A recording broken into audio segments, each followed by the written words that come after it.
Bakokaki kovanda kimia na Kinshasa te tant que province na bango ya Kwango ezali menacé na phénomène mobondo o ezali kotia population na bango mal à l'aise. Pe baza koyeba te nini ya kosala bango banani caucus ya ba député national ya Kwango o ekumbamaka epa ya président na bango honorable Romain Mavudila Nkongo bakiselaka dia sonama kokoma na bango na Bukanga Lonzo bayambamaki avec impact na idéologie et pas ya reine ya village oyo pe population na ye kaka ndenge boza komona boye banzembu ya esengo na ndenge ya kosakana te après ko présenter ba civilité et pas ya reine ya village oyo bazwaki nzela pona kokende kokutana na ba mobondo pona kaka ko passer message ya paix pour population na bango et vivre na kimia awa tozo kota tangombe place ya affrontement zaki entre ba mobondo na ba FRDC passe ba tumba ba centre de santé ba église ba école toye to tranquilliser population et puis to sololana ba mobondo oyo baza ba roi ya axe oyo to insérer bango na armée nationale ba ndoko bunda contre roi rwandais oyo bazo tungisa biso pona effort de guerre tozalo.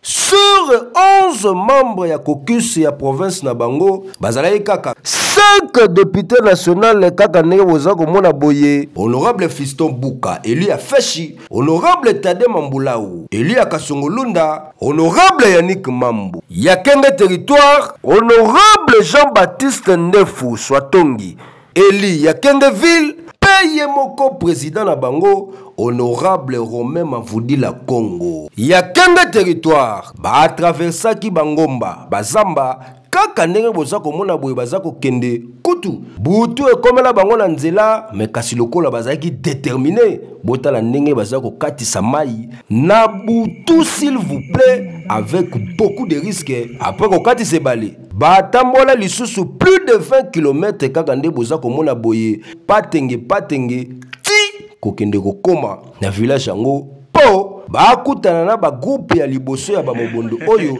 baza kotia population mal à l'aise na kokoma na bango botala ndenge bayambamaki kitoko liboso président ya caucus azwa maloba honorable Yannick Mambu Elia Bukanga Lonzo a présentaki bango moko liboso ya ba électeur na ye po bayeba bango malamu et bongo tango azwaki maloba honorable Romain Mavudila Congo président ya caucus ya ba élu ya Congo a présentaki bango na loba merci pe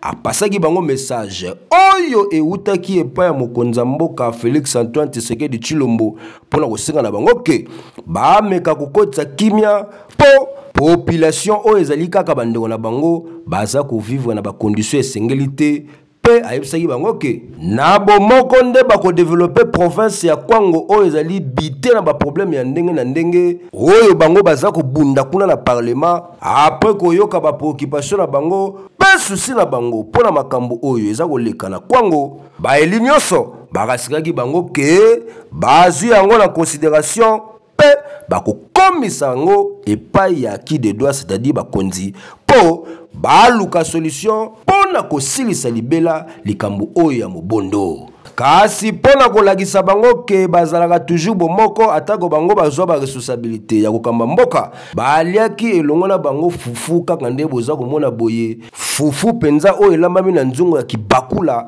pe pondu oyo balambi na koni donc na solo koni nyonso député national abukana te botala ndenge ba élu baza kolia na population na bango pona kaka kolakisa bango ke unité nde kosala ke province na bango et se développer tala soki eza na ba élu ya Kwango oyo baza ko bunda po kimia ekota na province na bango surtout likambo etali mobondo boyeba ke baza 10-11 te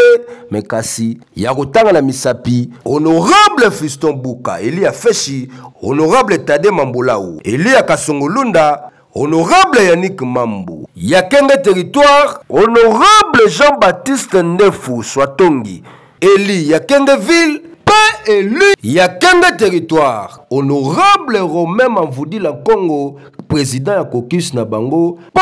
avec beaucoup de risques batamboli pe bakomi pona kaka koluka solution Kiyisi mukokili na moni telemene kubuka Yingeta.